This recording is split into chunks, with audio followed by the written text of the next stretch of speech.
Hello and welcome to Camp Kaiju Monster Movie Podcast. We're your hosts, Vincent, Hannam, and Matt Levine. And we're talking about all our favorite monster movies, the good, the bad, and the downright campy, and asking if they stand the test of time. Traditional kaiju, creature features, space invaders, the supernatural, and everything in between. All strange beasts are welcome here.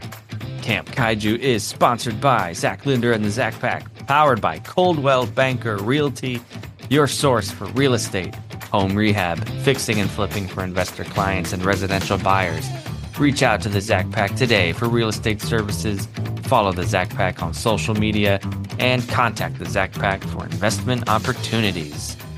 Hit that link in the show notes.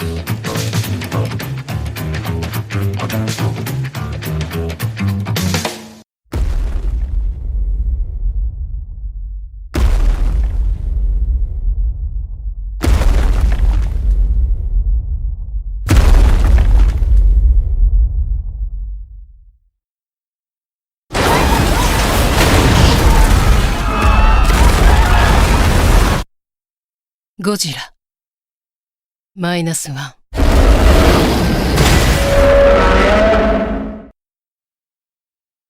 Yeah, thanks for hanging out, friends. Matt, you're hanging out too. We're hanging out here on season 4 of Camp Kaiju. You know, we still got a lot of episodes to go, but it's been an honor to sit down with you every few weeks for 3 years now. Absolutely. Still going strong. I remember when you first asked me to just talk about a movie for 15 minutes on Instagram Live, I was like, oh yeah, that sounds fun. And I didn't know what the future would hold. It's been a pleasure ever since.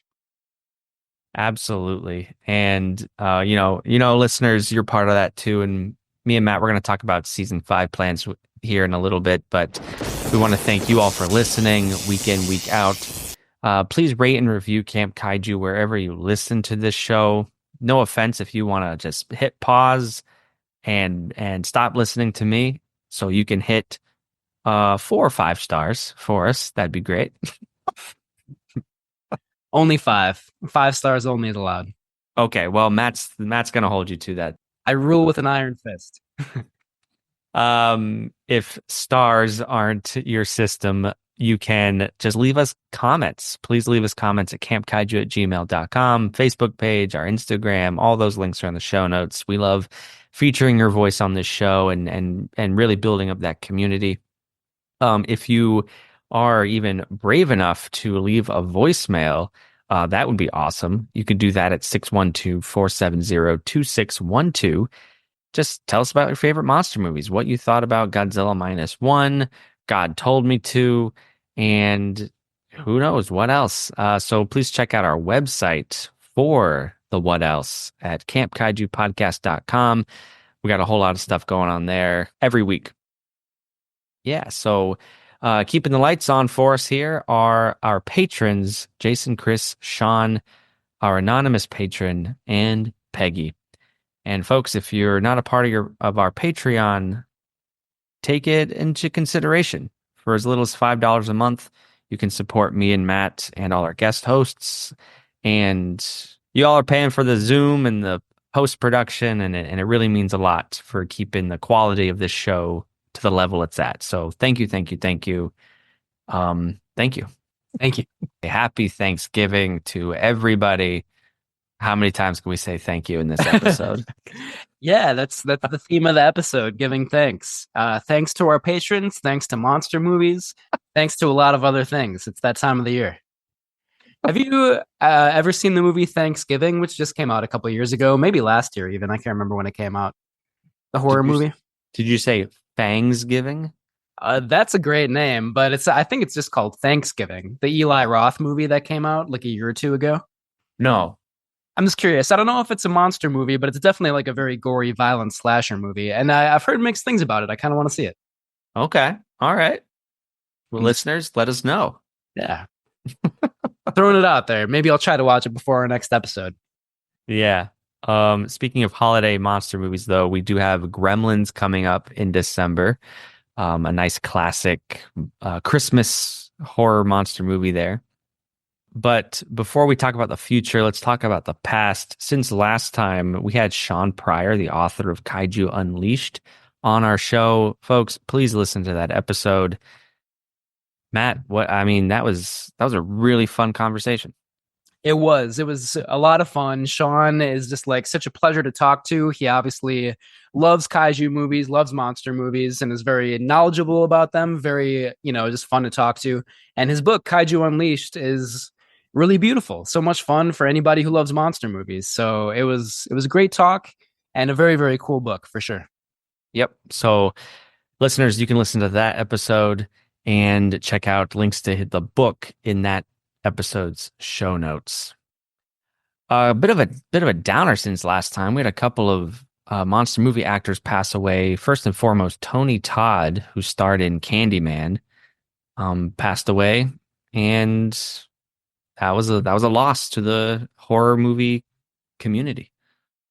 Absolutely. I was just thinking earlier today, or maybe it was yesterday, like we have to bring Candyman to the podcast. I've wanted to for a long time. And I mean, Tony Todd brings so much gravity. Certainly he's scary, but it's more than just, being scary in those movies. There's so much history, racial history, political history, social history to those movies. Tony Todd is like synonymous with that character. Rest in peace to him. We have to bring Candyman to the podcast, if only to honor him sometime soon. Couldn't agree more. I'm very excited. I haven't seen that movie, so if it indeed makes an appearance at camp, I will not complain about that one. Indeed, yeah. And it's like a whole franchise. And like maybe not the best horror franchise out there, but at least the first two, and I would say the remake from a couple of years ago, are all pretty great, in my opinion. Nice. Yeah. Other Well, Jonathan Hayes also died, and if that name doesn't mean anything to you, this you will recognize. He played Seymour in the original Little Shop of Horrors, directed by Roger Corman. Jonathan Hayes was in his 90s. Just rest in peace. A long career, long life, and a classic of the genre. This month we are looking at some movies released in November. Yeah, well, one of the movies on this list we're going to talk about, I'm sure, in our upcoming episode, but we'll get more to that shortly here. The other one that I'll highlight right now is Onibaba, a Japanese movie that came out in November of 1964, so 60 years ago, thereabouts. Really great Japanese new wave horror movie. It's set in kind of like feudal historical times in Japan. There's kind of like a cursed demon mask that's a big part of the plot. But it's also kind of a political commentary on where Japan was at in the early 60s and kind of after World War II in general. I love Japanese new wave horror movies. Onibaba is one of the best. Definitely check it out if you haven't seen it. I'm so excited about that. I haven't checked it out, but I see it on all these lists. Yeah, I will one day for sure.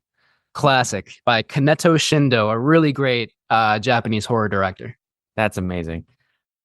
Another Japanese film I'm going to shout out is from 2004, released in November, Godzilla Final Wars. It's the last film of the Millennium era, and Toho really went out with a bang. It's a monster mash through and through.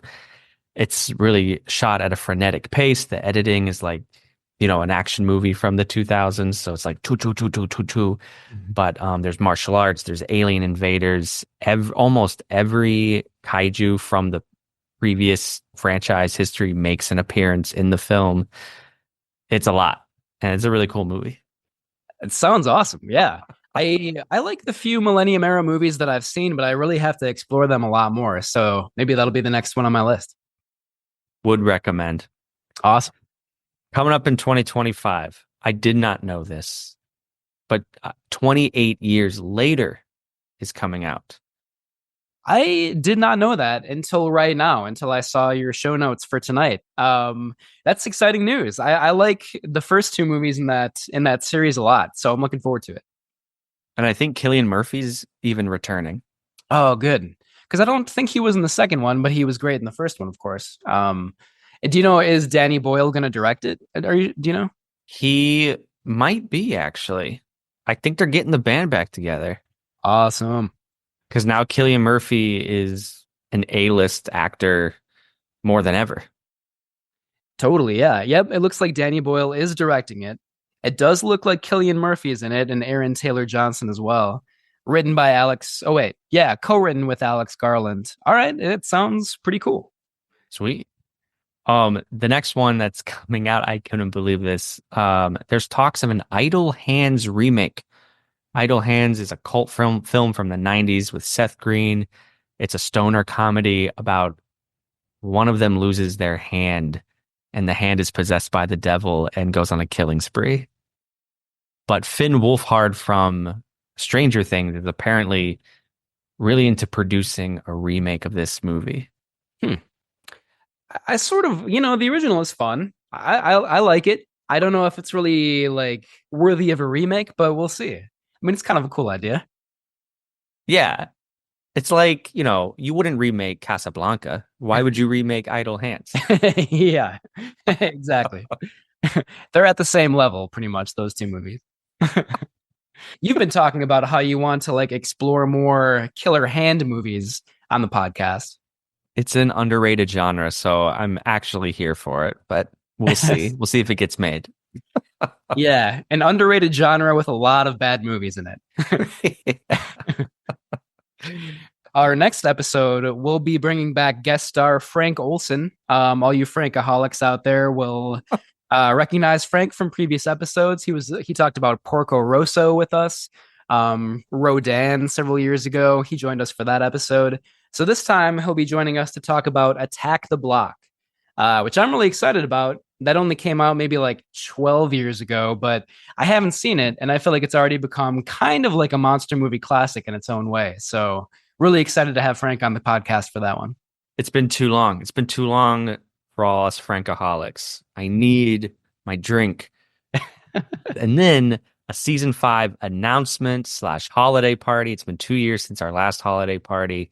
So we're gonna have some fun. We're gonna drink some eggnog. We're gonna have some monster movie trivia, and I'd like to invite officially all of our patrons and guest hosts who appeared on season 4.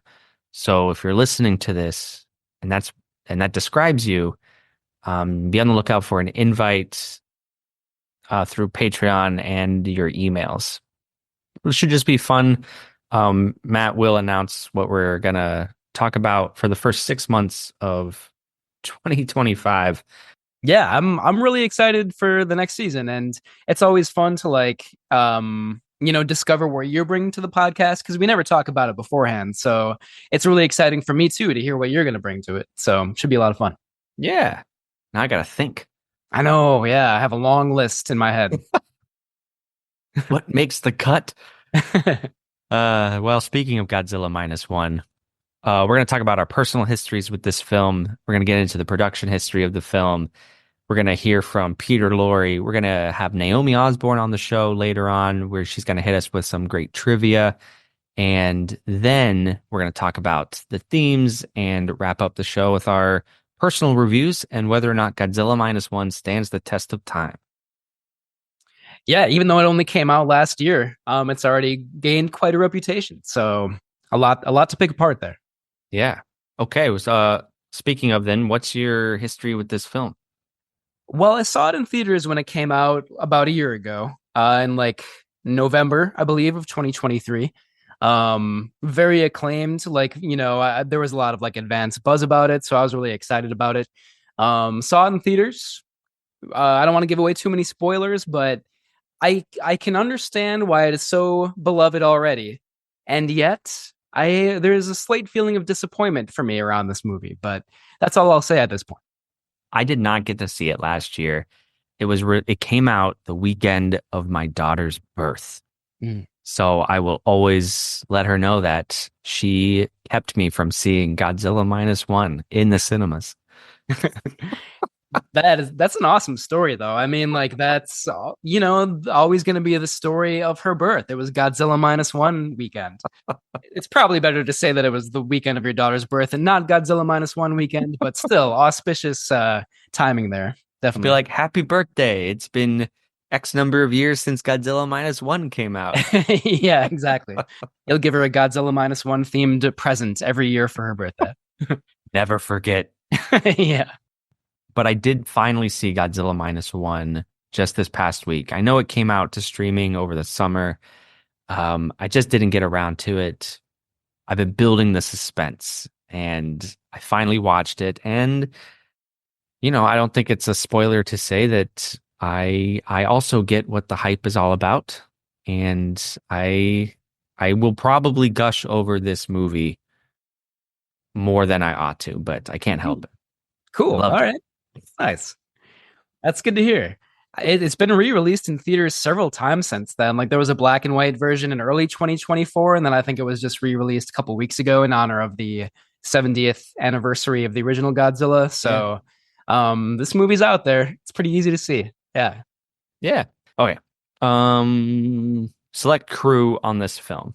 We got to lead off with Takashi Yamazaki. He was the director, the writer, and the lead visual effects supervisor on this film.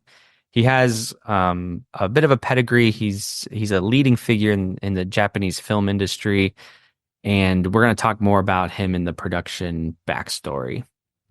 Aiding him in Godzilla minus one is the cinematographer Kozo Shibasaki, and we have music by Naoki Sato with samples from Akira Ifukube's iconic Godzilla theme from Gojira, as well as themes from Mothra versus Godzilla and King Kong versus Godzilla.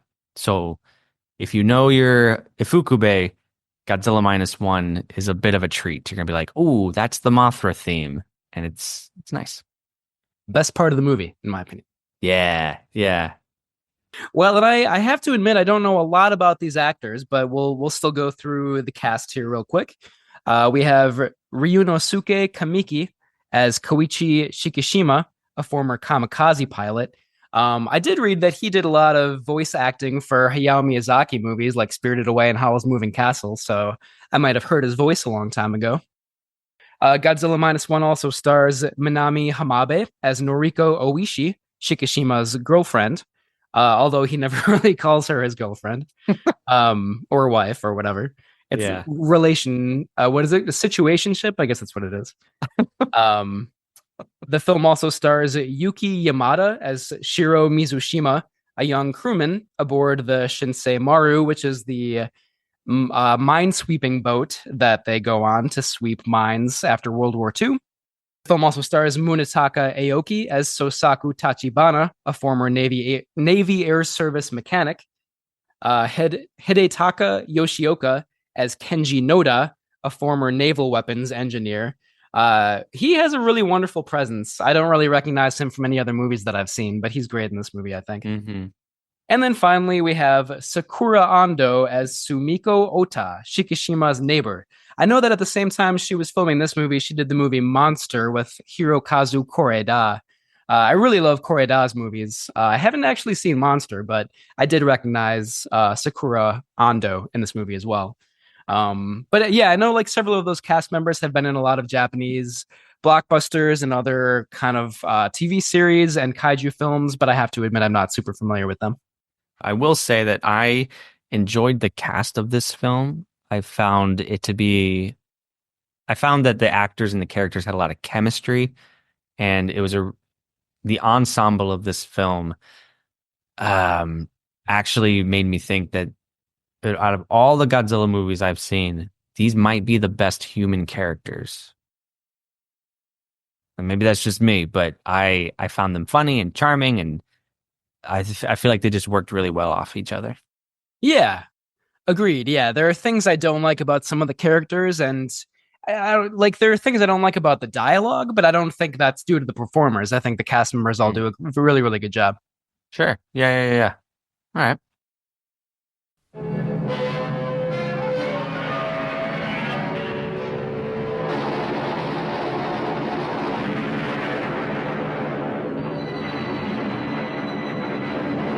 Nothing the screen has ever shown before can surpass the thrills of Ghidrah, the three-headed monster.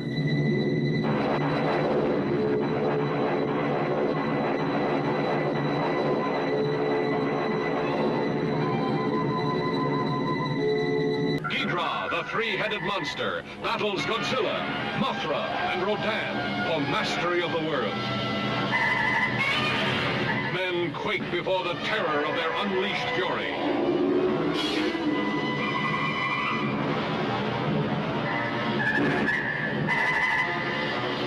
All new, all never to be forgotten. A new high in screen terror.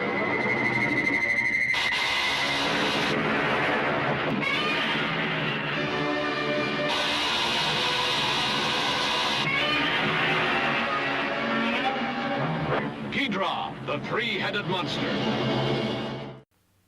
A remote Pacific island, where an expedition of world-famous scientists investigate incredible rumors of its fantastic mysteries and discover barren volcanic mountains surrounding strange green valleys.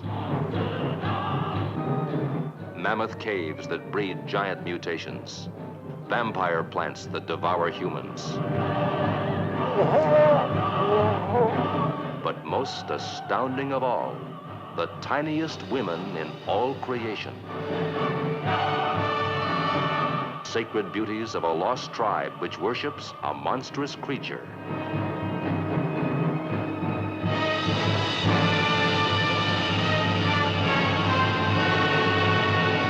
What is the secret of Mothra?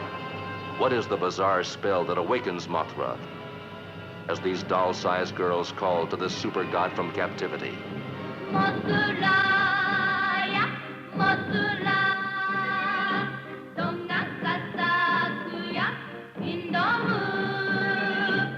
Mothra, whose revenge is more devastating than any man-made weapon. Mothra, who defies warplanes. Wrecks ocean liners. Smashes dams and bridges. Mothra, creating hurricanes. Mothra, enveloped in a shell that no human force can penetrate.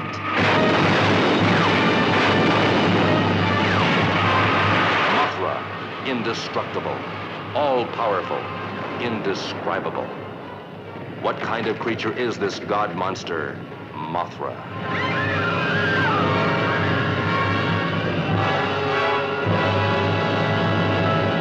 So, following 2016's Shin Godzilla, which was a smash for Toho, execs knew they wanted a follow-up. They, however, were contractually unable to make their own Godzilla movie because at this point they had entered into a business partnership with Legendary Pictures and Warner Brothers in the United States. And Warner Brothers and Legendary were doing their MonsterVerse thing. So Toho was unable to make their own Godzilla movie until 2020. And when that year came around, they absolutely greenlit this next project, which was not initially widely known to be a Godzilla movie. But they did tap Takashi Yamazaki for the project. While this is his first Godzilla movie, and coincidentally, he is now helming the sequel follow-up to Godzilla Minus One. But before Godzilla Minus One, he had made two previous projects featuring the Godzilla character.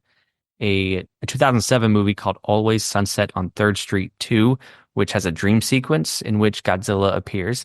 And then a motion simulation theme park ride called Godzilla the Ride, Giant Monsters Ultimate Battle that Yamazaki made. We absolutely have to go to that ride outside of Tokyo. It's on my bucket list now. Welcome to Japan. Where is Godzilla the Ride, please?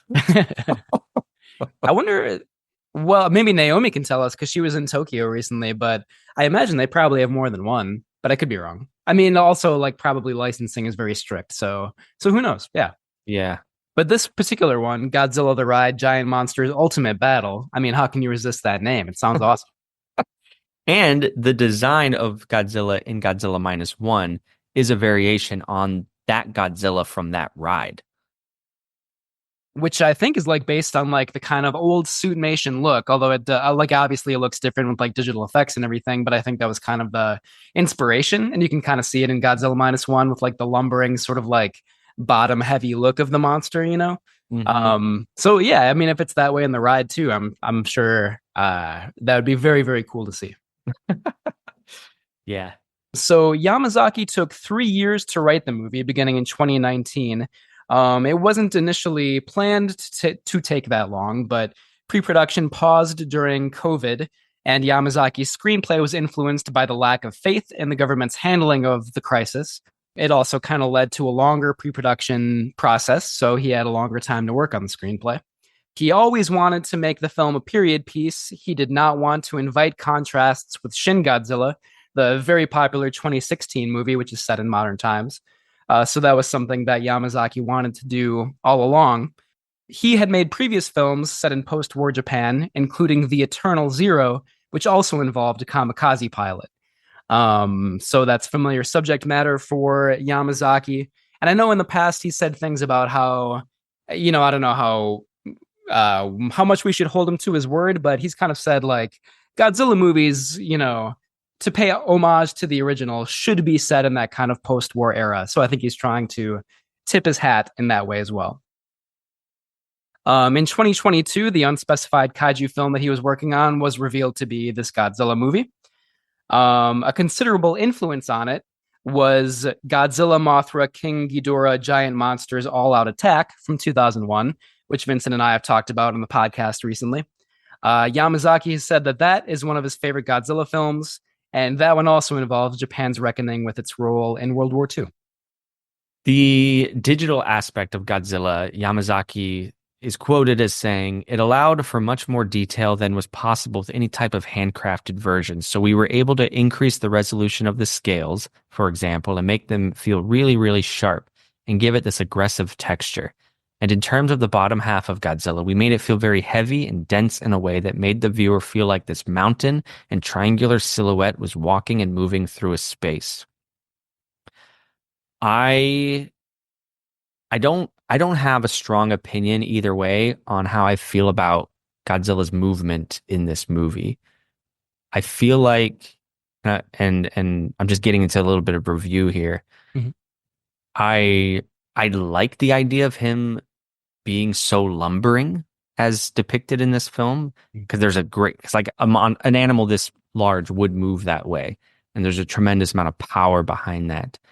But at the same time, I felt like the effect came off stilted and almost like, this is a computer graphic. It's not moving as gracefully as I would like it to.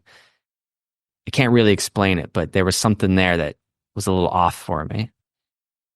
Interesting. I feel like you and I slightly disagree about this movie, which is great. I love it when that happens. But I feel like the visual effects are actually sort of by far my favorite part of this movie. I think Godzilla kind of seems like a predator, like lying in wait in this movie. And I think there's some really scary images, like especially when he's swimming after the ships towards the end and we just like see the top of his head and like his eyes like glaring at you.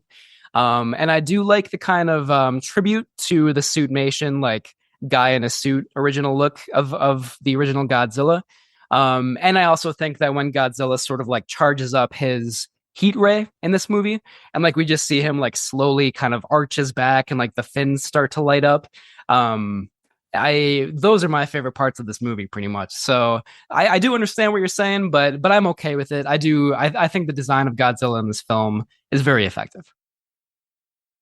I do too. What I meant was just in those moments where he is walking and lumbering. Gotcha. But I agree with you completely, and I think the visual effects are way more seamless than I expected almost. Like, I find the effects extremely well done in this movie.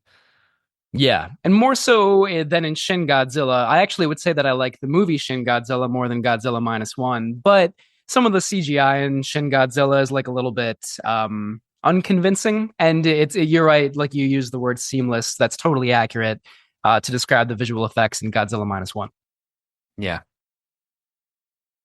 So speaking of the visual effects, the big talking point of this movie is how good those effects are on the budget that this film had. So reportedly, the budget was between $10 and $15 million. For comparison, I mean, I'm pulling these numbers out of my butt, so they're estimates, but like your average Marvel movie, hundreds of millions of dollars. And like the 2014 Godzilla, the American version by Gareth Edwards, that's his name, right? Yeah. I think that had a budget of like 150 million at least, something like that. I'm gonna look that up. 150 million. And Godzilla minus one, 15. 1-5. Man, I mean, you can read a lot into that, and I know there was some controversy, like, oh, was the visual effects team like overworked on Godzilla minus one? I don't think there's actually any evidence to support that theory. It's just like, how does it look so good on such a small budget, you know? And I think the answer is that it's so carefully interwoven into the story. Like that helps so much, you know? Yeah, absolutely. Oh, I recently watched a video of Tom Hanks. He was in a recent interview on TikTok or something. Anyways, he talked about, and I'm paraphrasing, like you can make a monster destroy Chicago or fill Lake Michigan with cuckoo clocks. Like visual effects allows us to do anything we can imagine. But what's the story? His point is it doesn't matter how much money you spend on your effects or like whatever you do, if it's not in support of your story, who cares? It's boring. We've all seen it before. Like the imagination is lost in that aspect. So Tom Hanks was actually arguing that story is becoming more important to audiences since the digital revolution, which I love. Mhm. And I see that in Godzilla minus one. I see these effects supporting the grander human story. And I think that's the key to its success. Yeah, I totally agree.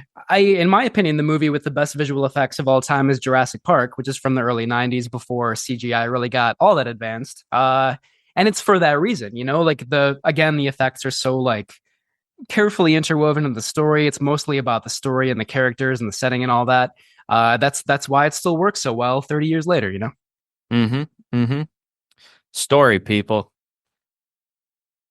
So Godzilla minus one was released in Japan in November 2023 and in North America in November. It won 8 Japanese Academy Film Prizes and Best Visual Effects at the 96th Academy Awards. And, you know, I mean, like its legacy, I feel like has already been pretty firmly entrenched. Like a lot of people say it's the best Godzilla movie ever. Steven Spielberg said that he saw it 3 times and was obsessed with it. You know, there are a lot more examples, but just broke box office records. It's this has already become like such a huge smash success. Thanks for bringing up the Spielberg point, because I did read a number of noted like Hollywood, you know, blockbuster kings really praised Yamazaki and just like gave credit where it was due. And I just love that idea of, you know, colleagues in the business cheering for each other. Totally, yeah. And Yamazaki said that Spielberg was a big influence on him in the making of this movie. And you can see the influence of Jaws definitely in Godzilla minus one. Almost a little too much. Yeah, I think so too. But it's charming. I like that. Homage / ripoff, whatever you want to call it. So, Matt, I will have criticisms of the film. Yeah, I might have more than you, but we'll see. We'll find out. That's all right. I don't want you to go easy on this movie. Also, I'm nervous to do so, though, because so many people love it. So I feel like I should be somewhat reserved in my criticisms, but we'll get to that soon. Yeah. Well, until then, let's talk about Zack Linder and the Zack Pack.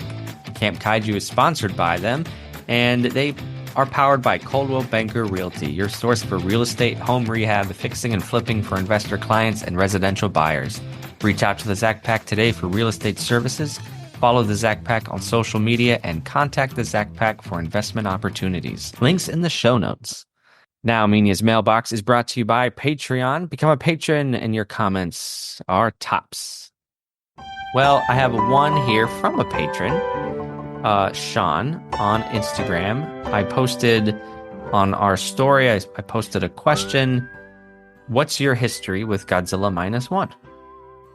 And Sean says, if Godzilla minus one was in real life, the world would know no peace.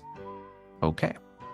It seems accurate. I suppose you could say that about a lot of kaiju movies, but certainly this one in particular. You know, Sean, you always give us something to chew on, so I appreciate that.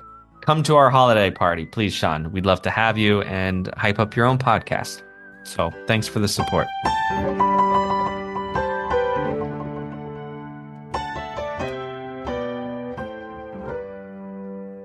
A happy Thanksgiving to Peter Lorre. Yeah, what is he thankful for these days? He's thankful that he only has 2 more episodes left, and then he's going right back to the spirit world from whence he came. I'm thankful that his movie reviews about the silent era are so good, so insightful, and so well delivered that finally he will be liberated from his earthly prison where he's forced to give movie reviews on our behalf. You know, it's a terrible fate, but we did force him to do this, so we are culpable in this. But he forgives us. We forgive him. We break bread with Mr. Lorre this week. Happy Thanksgiving to Mr. Lorre. Happy Thanksgiving, Peter. Before Karloff and Lugosi stalked the screens, the movies were no less monstrous. These frightful figures lurked in the expressionistic shadows and danced in the macabre moonlight. Oh, they laughed, they cried, they fooled the sensibilities of honest, decent folk. In the age of silent pictures, these gruesome ghouls nonetheless cried out with a savage humanity, took the breath from all who witnessed their devilish delights. For in the silence, no one can hear you scream.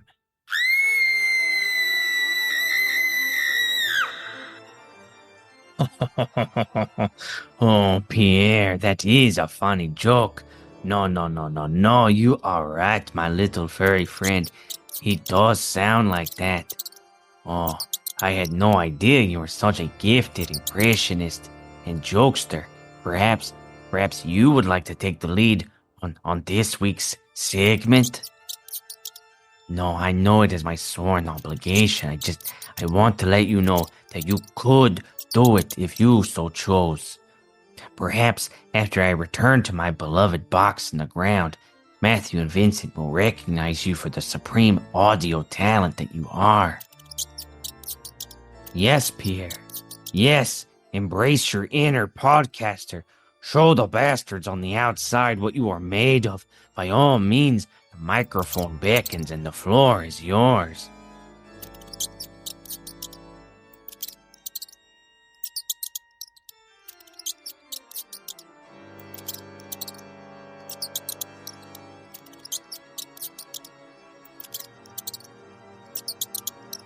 Oh, Pierre, that was not appropriate what you said there at the end. Remember, they are now our friends, so please allow me this second take, and perhaps Matthew and Vincent will be none the wiser. Welcome to Silent but Deadly. I am your host, Peter Lorre. You may know me from such movies as 20,000 Leagues Under the Sea and The Verdict.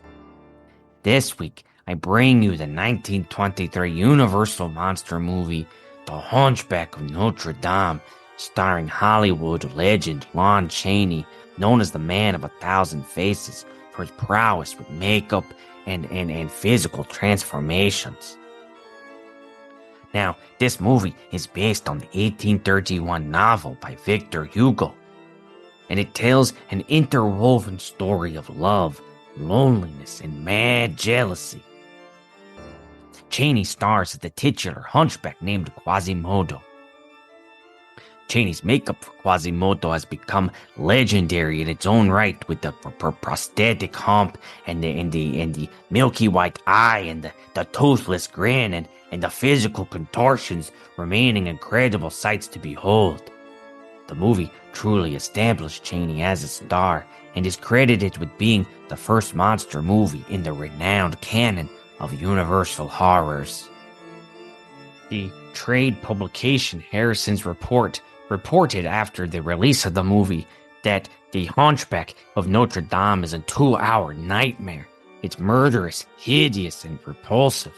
What makes this production a piece of art, however, is the work of Mr. Cheney. The cathedral, the characters, the king of the beggars, the mob scenes, the love story all impress one. But the one thing that will stand out in one's memory is Quasimodo.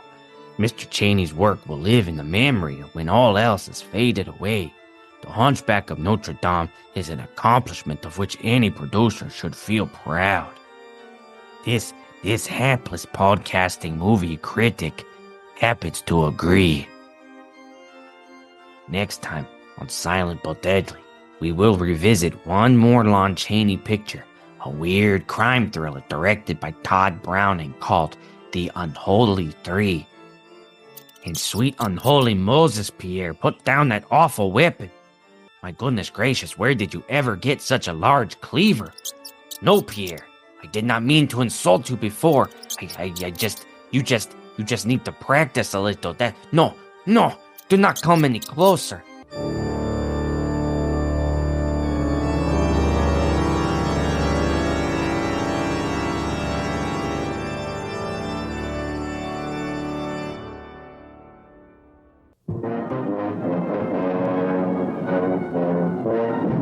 Monster of is a skyscraper. When he moves, the whole earth quivers and quakes, and an abyss of horror opens up. See these prehistoric beasts emerge from the bowels of the earth after 200 million years to devastate mankind.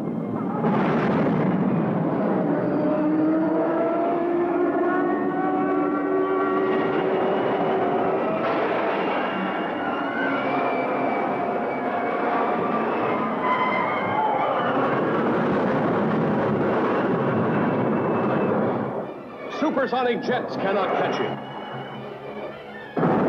Rockets cannot stop him.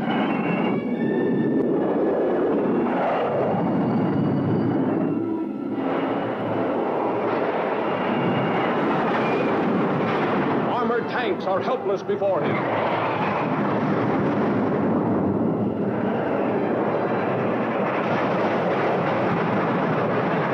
Even guided missiles are powerless. See Rodan destroy a modern city, leveling it to the earth with a killing airstream of his mighty wings.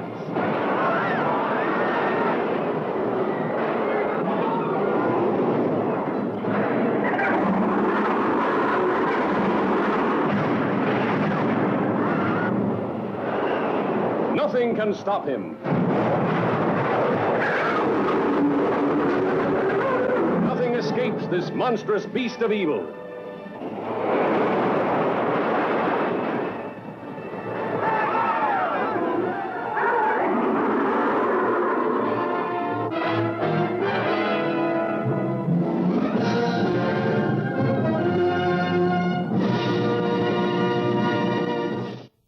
Naomi Osborn, welcome.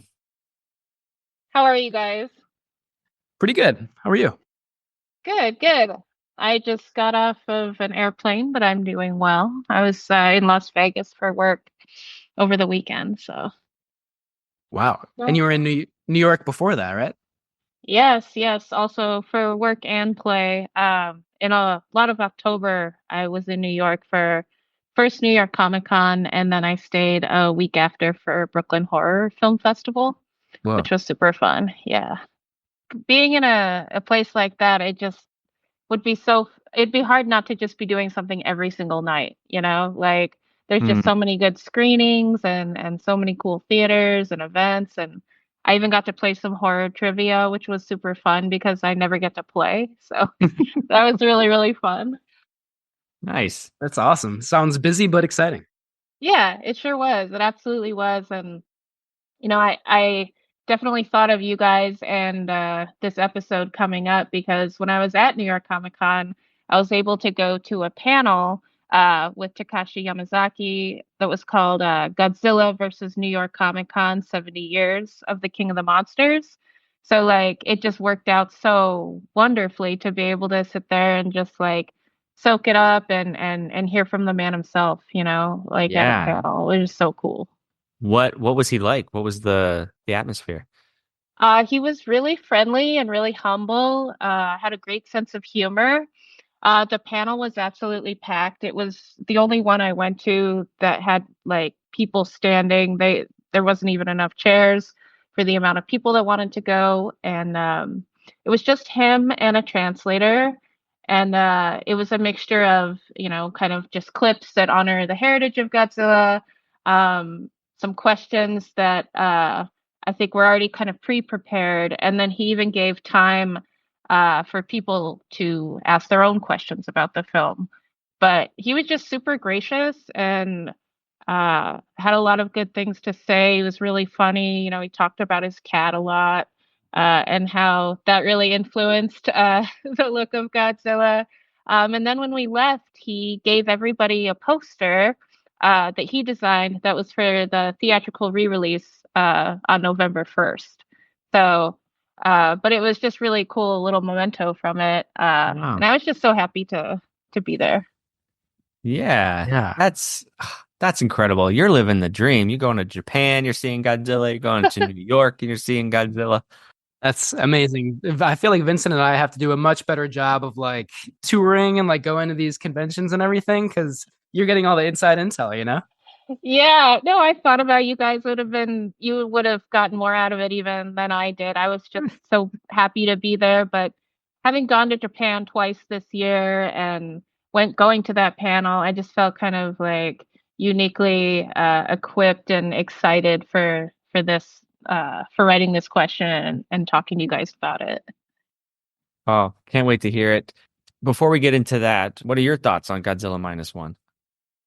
Well, it was really fun to watch it. I actually watched it twice leading up to this one. I saw it first in the theaters, but I was very curious to kind of see what that minus color cut was like and what that would feel like because I hadn't heard about that until recently. But something that really struck me with it was I really appreciated the long shots of Godzilla. And it really reminded me of like a nature documentary, how the filmmakers sort of set that up to where you can look and appreciate the subject, which would be Godzilla in this moment. And it's not kind of given the normal horror treatment of just quick cuts and kind of, less is more sort of. So to me, that was just really, really cool. And I think it kind of underscored a lot of the emotions that you feel when you're watching that. I thought it was really great.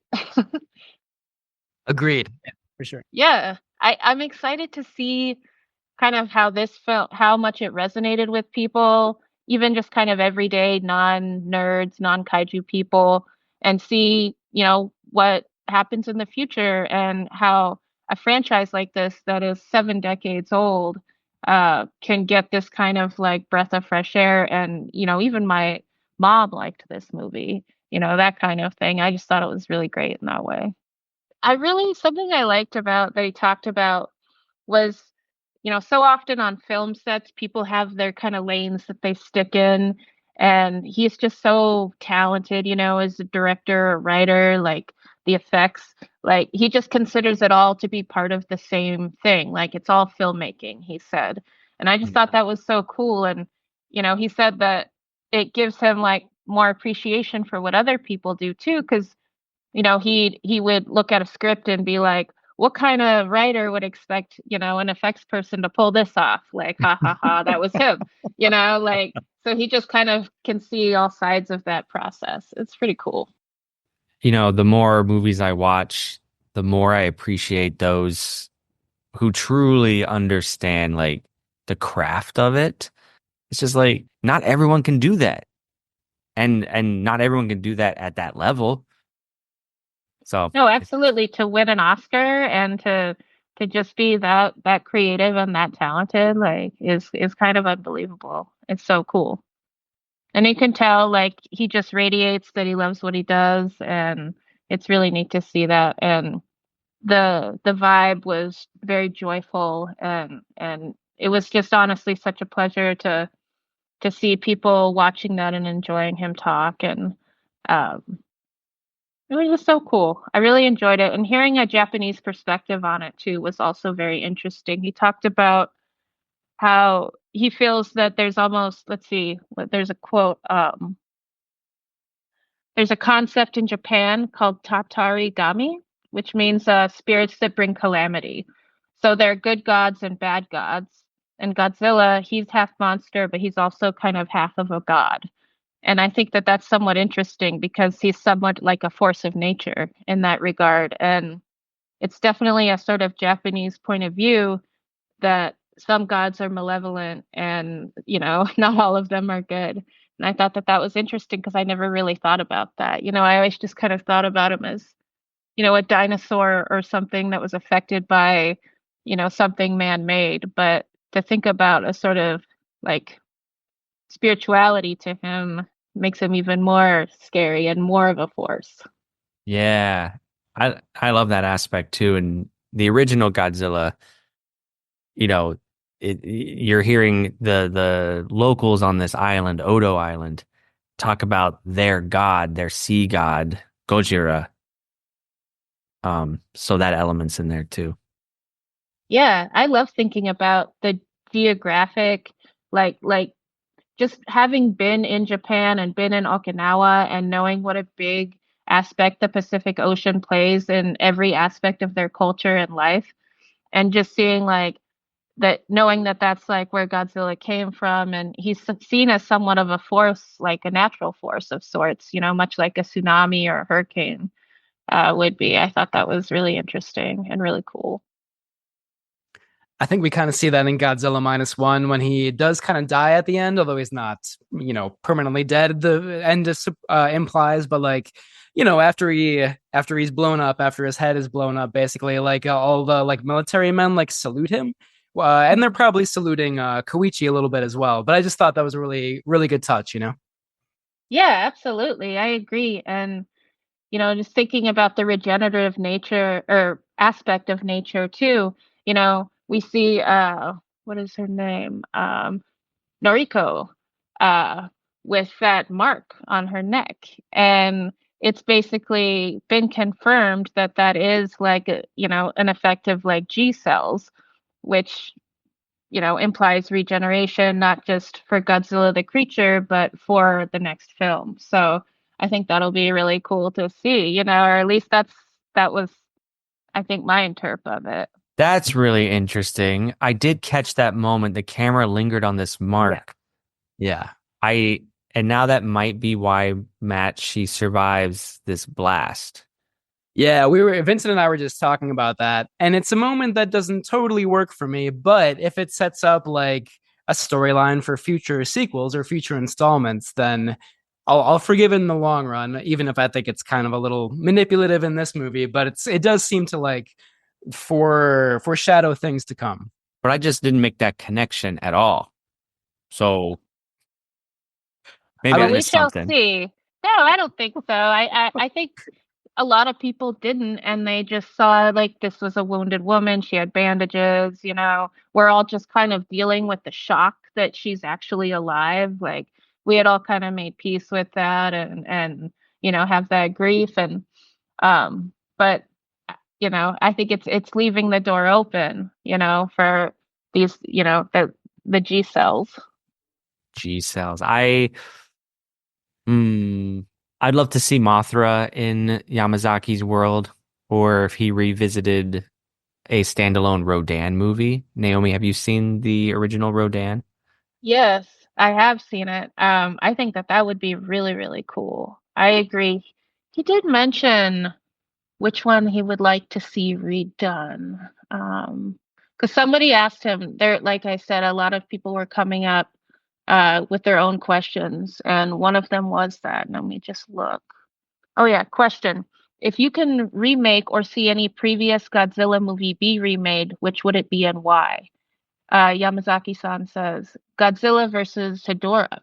I think that's for its time. Hedorah was a very cutting edge kaiju, and thinking about the type of visual expression we can do with technology and how far it's come today, I'm imagining how it would move, and I think that would be a really cool remake. Okay, That's what he said on that. that's cool. Thank you, Naomi, for your reporting on the ground there. Yeah, not a problem. Yeah, I thought about you guys the whole time. I wish you were there with me to soak it up. Thank you. Yeah, no problem. Yeah, he said one day I'd like to have a big heart like Godzilla, and everyone laughed. And I just have thought about that the whole time Aw. since then. I thought it was so sweet, and it sort of encapsulates what kind of guy he is. Yeah. Godzilla size heart. Yeah. Sounds like he already has a big heart, you know? A big loving heart, for sure. Absolutely. Are you ready to play the trivia that challenged the world?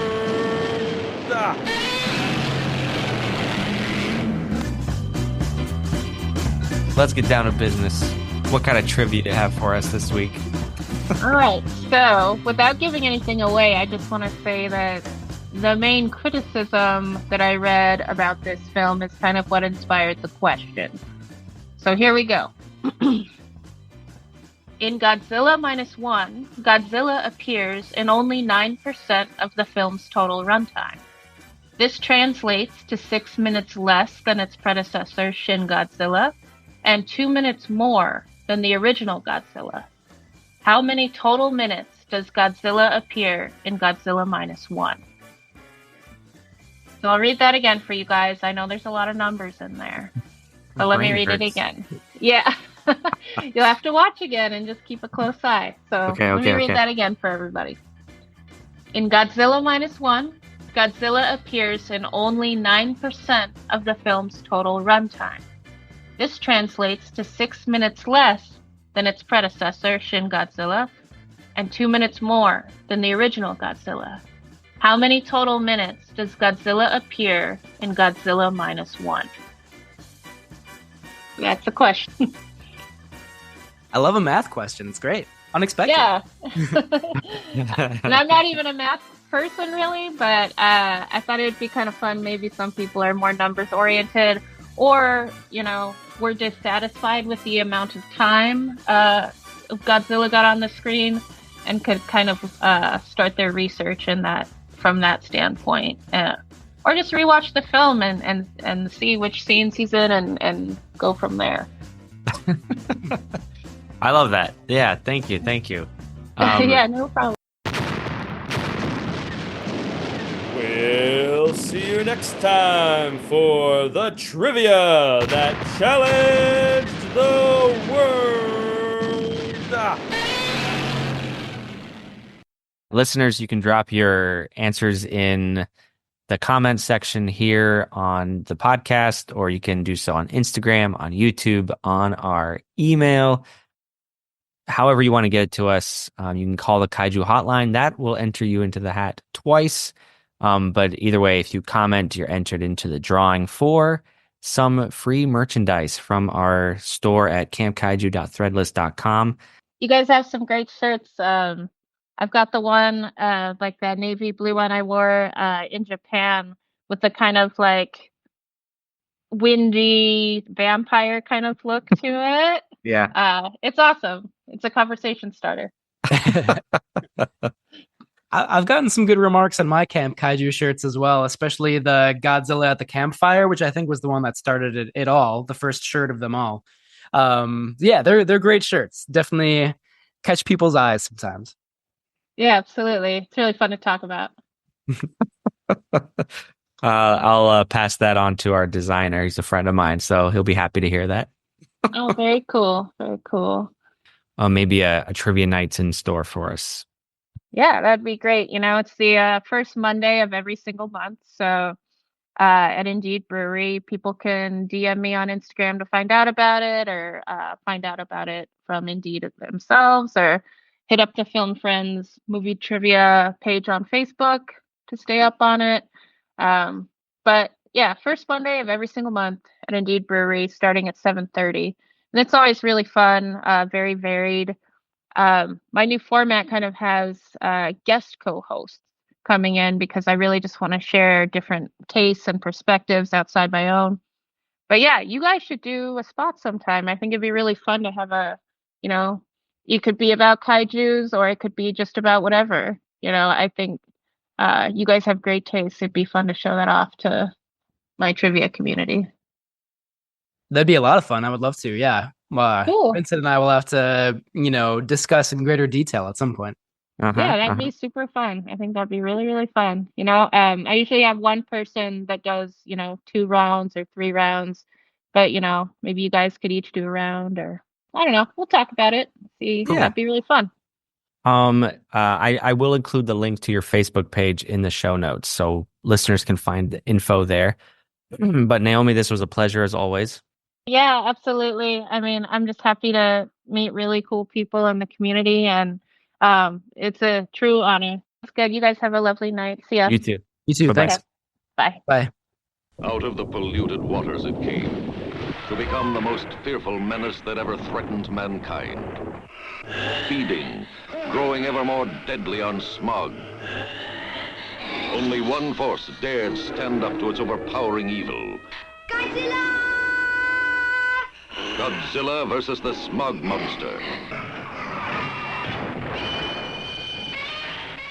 More than 1,600 dead have been reported, while other casualties are expected to exceed 30,000. Can Godzilla save the Earth from this mastodon of destruction?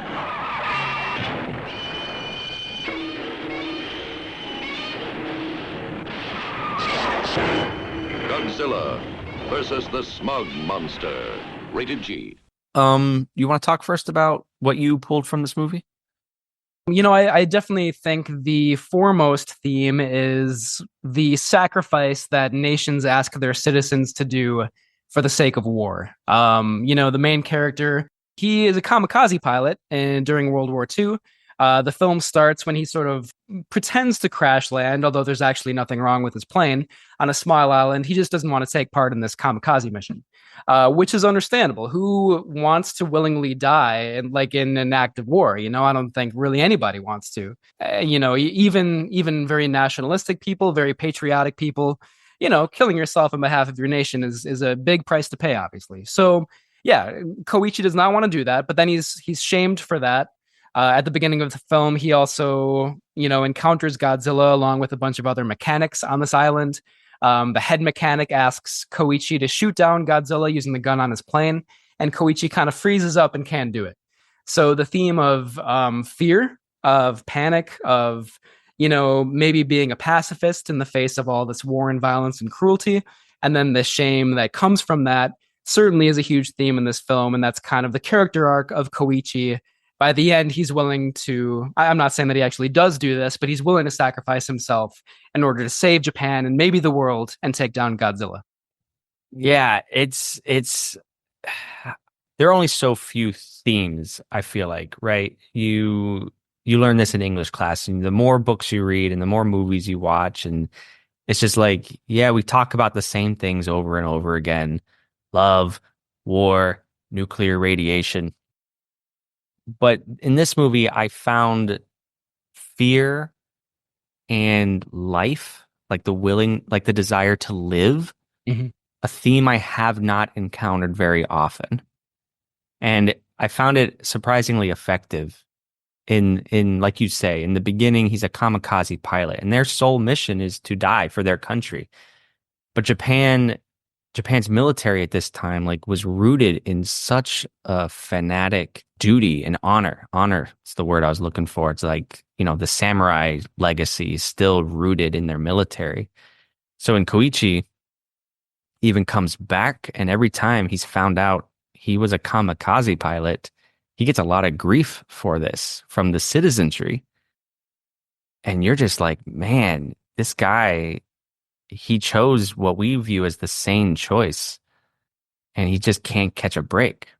So now he's dealing with a lot of PTSD and guilt over his lack of honor and his quote unquote cowardice, which even in, I think, Western militaries, right? Like, don't be a coward. You got to jump on that grenade to save your buddies. And that's so much easier said than done, right? And even at the end of this movie, as you say, his arc is complete. He's like, I'm going to sacrifice myself now to save my country.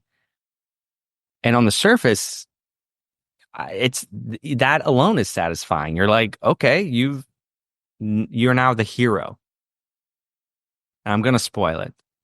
Turns out, just when you think he is dead, he ejected himself out of his plane because that mechanic who on Odo Island chastised him for the death of all those other mechanics.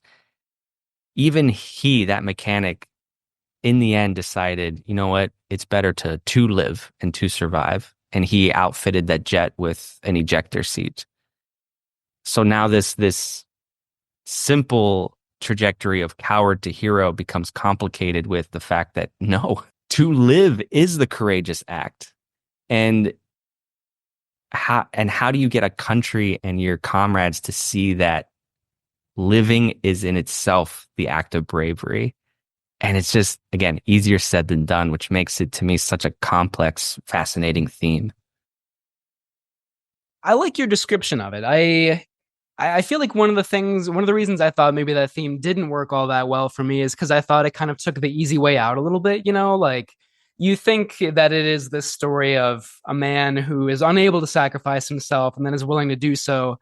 And then if he had actually done so, I think that would ask really difficult questions about like, was this the right thing? Like, are we happy that he did this or not? But then, of course, there's this plot twist where he miraculously survives. And it's not the only contrivance at the end where somebody miraculously survives and you're like, oh, thank God they're okay. Like, there are a couple moments in this movie where I feel like it kind of takes the easy way out.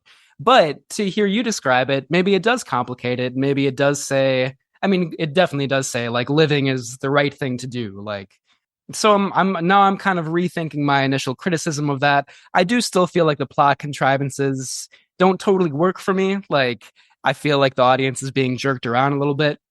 And another thing about the theme is that there are some lines of dialogue that suggest that it applies to modern Japan as well. Like, there are a couple times where a character will say something like, can Japan ever change? Maybe it's impossible. And like, oh, Japan will always ask its people to like sacrifice themselves or whatever. And it's like, I want more elaboration. What exactly do you mean by that in the modern context? Like, maybe that would be a little bit more apparent to a Japanese viewer, but for me, it was like, oh, I feel like that's implying that this still is a relevant theme in modern Japan, but I don't know what it means by it. But that certainly could be my fault. Maybe it's not the film's fault. It's an interesting theme that I think the movie in some ways it doesn't totally successfully convey, in my opinion. Yeah, and I do hear you about the contrived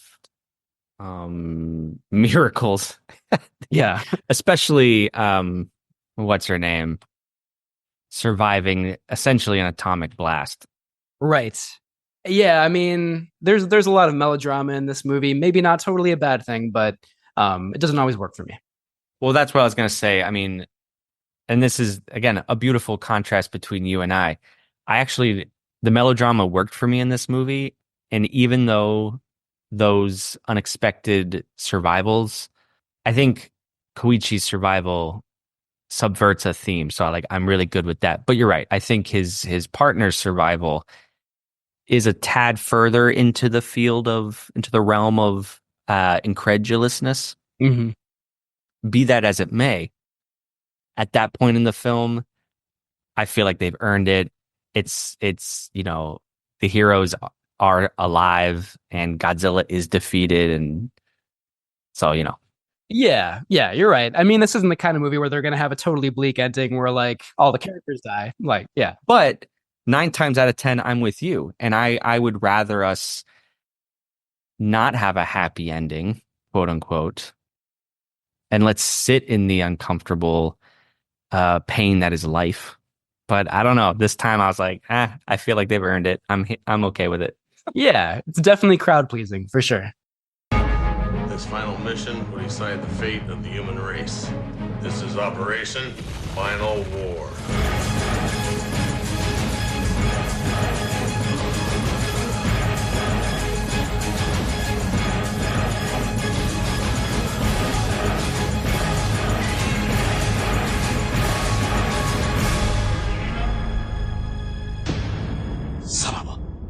Ghidrah. Okay, I'm going to go first. What did I like about this movie? That you're going to tear it all down. Nonsense. I do, as I said with Naomi, I love that this movie doesn't even feel like a Godzilla movie first. It feels like a sincere period piece post World War II Japan.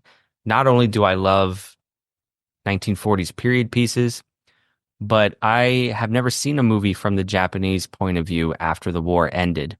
I mean, Tokyo is in ruins after the Allied firebombing. And the sense I got from the movie was that of a post-apocalyptic movie. Like they're living out of shacks. They're just eking out a living here. And it reminded me of a post-apocalyptic film. And another theme of pushing through that and slowly rebuilding your city and your family and your life.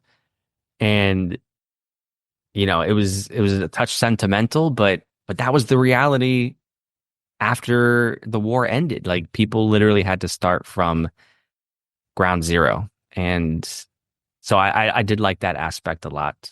I I did like the way Godzilla looked in this movie. I really love the beginning on Odo Island when we first see Godzilla, but it's the Godzillasaurus.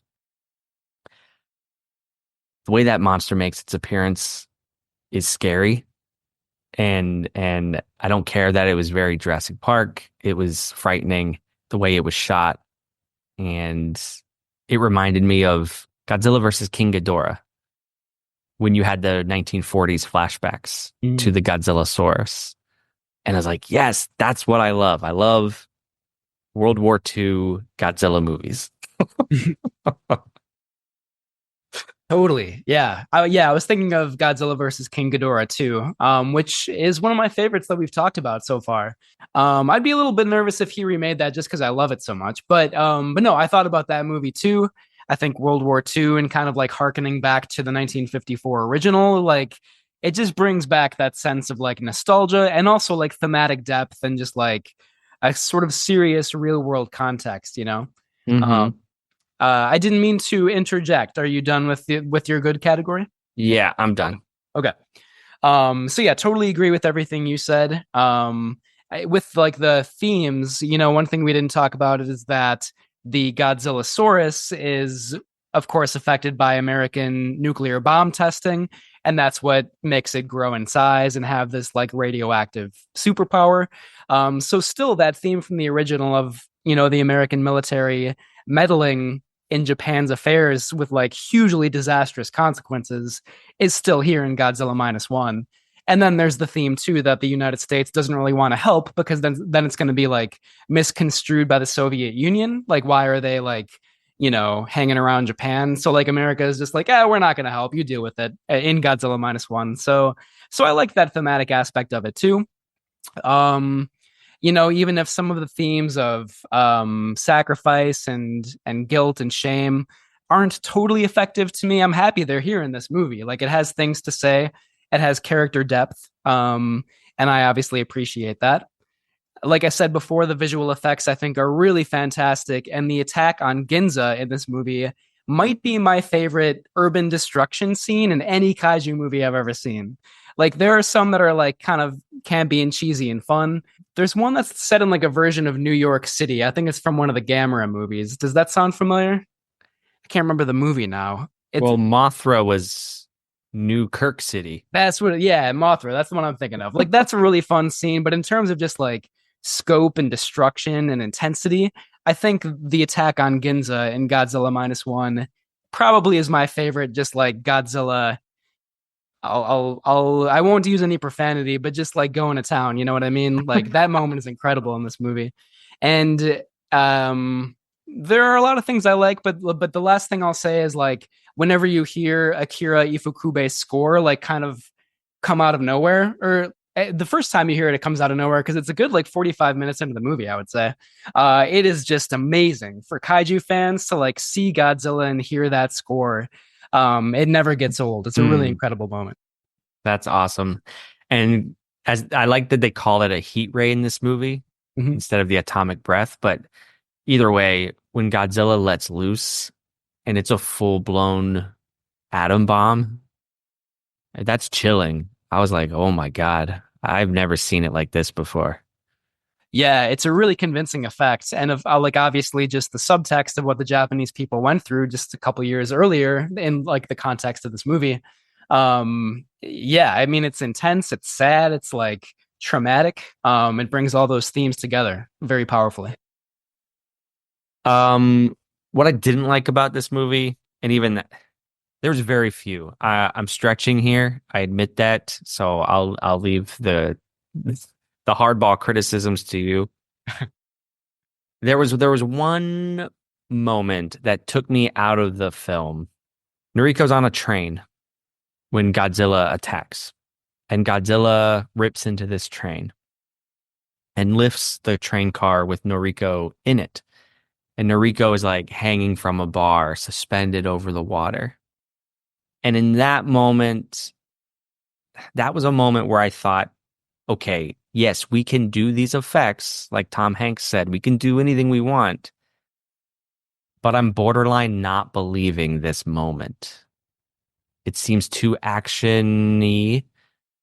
It just, I don't know. It didn't seem rooted in the realism that we had established for her to, you know, fall to the bar and then fall into the water and then survive. And then it was like one step too far into over the top, I guess. Does that make sense? Yeah, for sure. She has some incredible upper arm strength if she can like stay hanging from that bar like that entire time when like the train is being like whipped around, you know? Yeah. It's unconvincing and it feels kind of gratuitous. And then also like she falls into the water and then like very shortly thereafter we see her on the street and like her clothes are wet and like her hair is wet so we can kind of understand what happened, but still it's a very jarring cut. It's like, wait, she just fell in the water. How did she get up here, you know? So the editing maybe is not great at that moment too. Yep. We mentioned the Jaws stuff before. I didn't hate it. And that's not actually a criticism. I just thought about Jaws.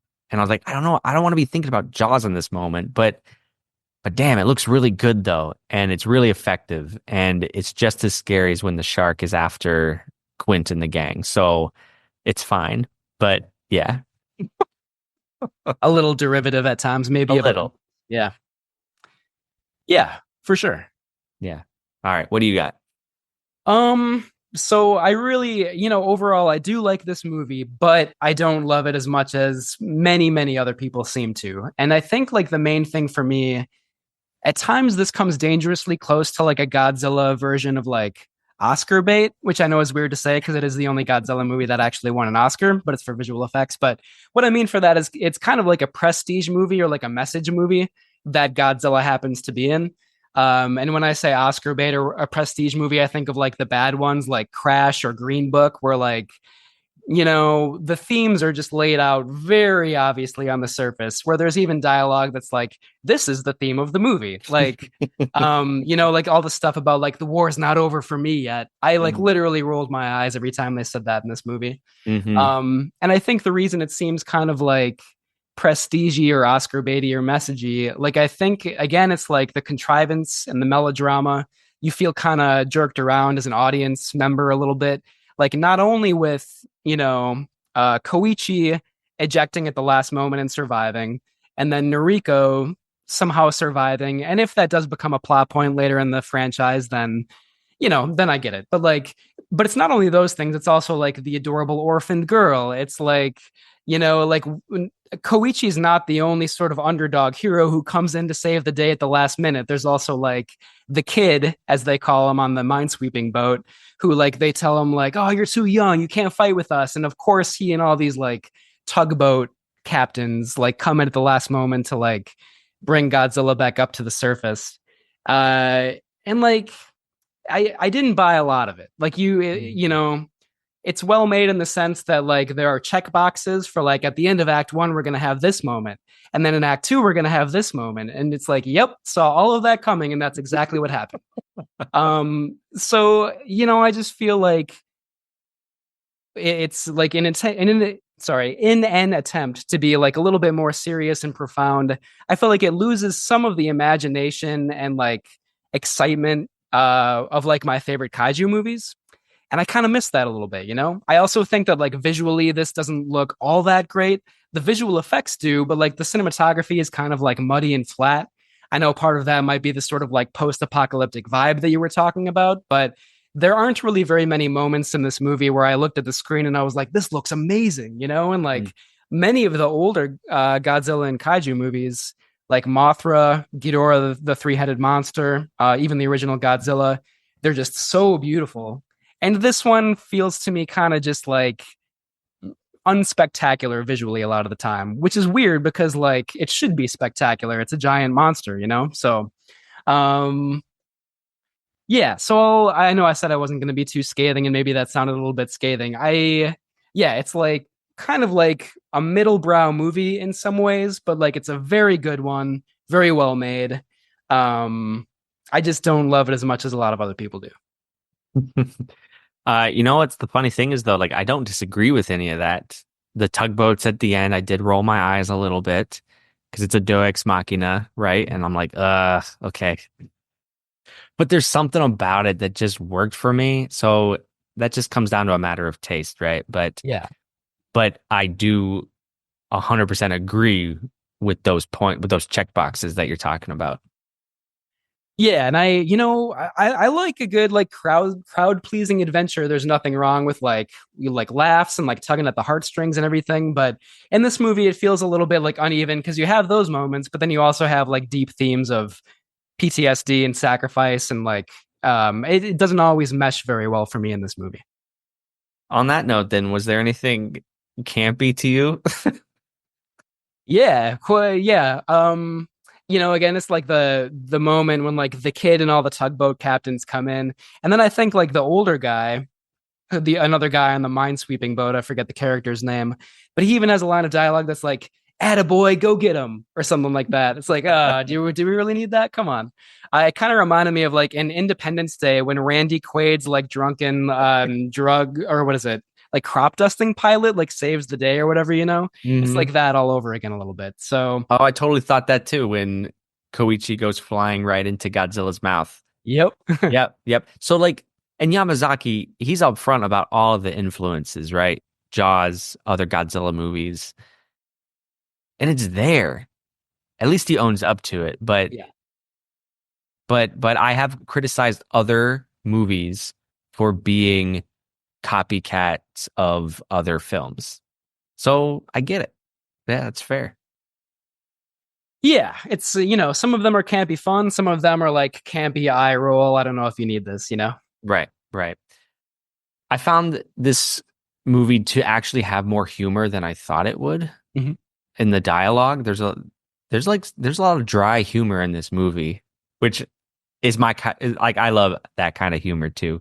Like the first time the Godzillasaurus shows up and the mechanics, they're all on the island. It's basically an oh shit moment. Yeah, that whole opening scene is really good. It's very effective. And then Koichi's reading about the minesweeping boat and it's state of the art. It's going to be really, really protective of mines. And then he shows up at the boat and it's made of wood. And he's like, what? Another Jaws moment, I would say. You know what I mean? Yeah. Yeah. So it was just like a lot of moments like that. Yeah, I found humorous. Definitely, yeah. And I think like also the Navy doctor, like the scientist who hatches the plan to get Godzilla. There's some campiness to that too. Like He reminds me of the Dr. Mafube in Terror of Mechagodzilla, like the Yeah. wild-haired scientist. totally, yeah. Yeah, for sure. And I feel like that, not to, this is a deep thing that we haven't totally gotten into, so I'll just barely touch on it real quick. But like, I feel like that kind of negates the political commentary a little bit because, like, he's like the Navy overseer of this project, and he's this like nice, adorable sort of like father figure, Mhm. So it's hard to really believe that the Japanese government is like, out to sacrifice its citizens when this guy is like so lovable. But there is some campiness to his character, and he is very entertaining a lot of the time. Yeah. All right. On that note, let us give it our final rating. Yeah, as always on Camp Kaiju, we have 4 different rankings. Number 1, it's a timeless classic and definitely stands the test of time. Number 2, there may be some antiquated moments, but overall it's great. It stands the test of time. Number 3, it may be historically significant or just fun, but it does not stand the test of time. And our lowest ranking, it is not worth revisiting and definitely does not stand the test of time. Well, I know you go first. Okay. It's my episode, so I'll finish this off. Yeah, totally. You'll have the last word. I know my criticisms sounded a little scathing, but I would say overall this movie is good to great, and it will stand the test of time. I'm going to give it our second ranking. I don't know. It's maybe too early to say there are antiquated moments, but I do think there are like manipulative or like kind of cheesy melodramatic moments. But yeah, I mean, it's a beloved movie. There are so many moments that like are really fun, really effective. There is thematic and character depth here. I'm slightly surprised by how much everybody loves this movie. It's not probably even among my top 3 favorite Godzilla movies, but yeah, it'll stand the test of time for sure. I agree. I will say it's a timeless classic already. There's no other Godzilla movie like it. You could say the original it's the closest in terms of like the story and the time period. So I see this having a longevity to it. Yeah, I was just taken by this back to basics approach of the film, investing in its characters, its human characters. I honestly think this is the best human cast I've seen in a Godzilla movie. And I love period pieces. So for me, it stands the test of time. I will revisit this movie. Maybe not often, but it's in my top tier, I think, of Godzilla films. Nice. I think we ended up being closer in our opinions on this movie than I thought we were going to. Which, I mean, but we had like interesting sort of like divergent opinions in some way, but I think we kind of came out in the end on similar ground. You know what I mean? Yeah, I don't think it's a perfect movie. Like you said, I agree with all that. But for like a Godzilla movie, it's just I don't know. But also I think audiences, when you give them something quote unquote serious, like what did Batman Begins do to the Batman franchise? People were like, "Oh my God, this is so Oscar worthy." It's right. It's the exact same phenomena. Mm-hmm. Yeah, that might be both a good and a bad thing, I would say, Totally. Yeah. And then it'll get played out, and then eventually Toho will go right back to campy guys in rubber suits. It's a cycle. Yeah. And I'll probably be really excited when that happens. Thanks for hanging out, friends. Please rate and review wherever you listen. You can also share this podcast with a friend and give us positive reviews because it goes a long way. And the more people we can get talking about classic monster movies, the better. So you can also send us listener comments at campkaiju@gmail.com, Facebook, Instagram, YouTube, links in the show notes. If you'd like to be a featured voice on the show, leave a voicemail at 612-470-2612. And please check out our website, campkaijupodcast.com, for more. Camp Kaiju is recorded in Minneapolis, St. Paul with Minya's Mailbox. Music by Ben Cook-Phelps. Thanks, friends, and until next time, stay campy. Camp Kaiju is sponsored by Zack, Linder, and the Zack Pack, powered by Coldwell Banker Realty, your source for real estate, home rehab, fixing and flipping for investor clients and residential buyers. Reach out to the Zack Pack today for real estate services. Follow the Zack Pack on social media and contact the Zack Pack for investment opportunities. Links in the show notes. Please welcome Arnold Schwarzenegger and Oscar nominee Danny DeVito. And the Oscar goes to... Here we go. This is... Godzilla. Yeah! Takashi Yamazaki. Kyoto. Shibuya. This is the first Oscar win and nomination for the visual effects team from Godzilla -1.